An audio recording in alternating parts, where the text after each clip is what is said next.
Hello po, bali pagtapos po ng mingle, ito naman po yung next step po nila. Ang gagawin po ay itong hawak po nila na to ay nakababa pa rin. Tapos ihahakbang lang po itong kaliwang paa, 1, kasabay po nitong kamay, 2, taas, 3, iikot ng pagganon, 4, ibababa, pero nandito lang sa gitna yan 4, tapos 5, ibibend mo siya, ibibend mo siya dito sa kaliwa ulit, 5, tapos kanan, 6, 7, 8. Igaganon lang po yan. Pagka ganon, luluhod yung kaliwang tuhod. Iluluhod lang po yung kaliwang tuhod. Nakataas po itong kanang tuhod.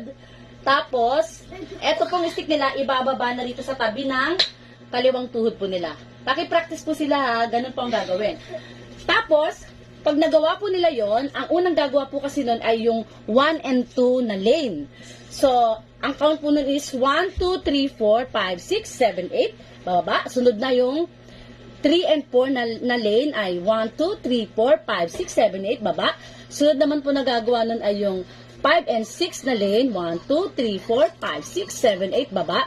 Ang susunod nun ay 7, 8 na lane. 1, 2, 3, 4, 5, 6, 7, 8. Baba. Tapos susunod na po yung 9 and 10 na lane. 1, 2, 3, 4, 5, 6, 7, 8. Baba.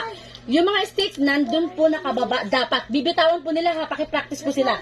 Bibitawan po nila yung stick sa gilid ng kaliwang tuhod na nakaluhod. Okay po? Sa gilid po ha. Ito, sa gilid. Yan. Pakipractice po sila dyan, no? Okay. Thank you po.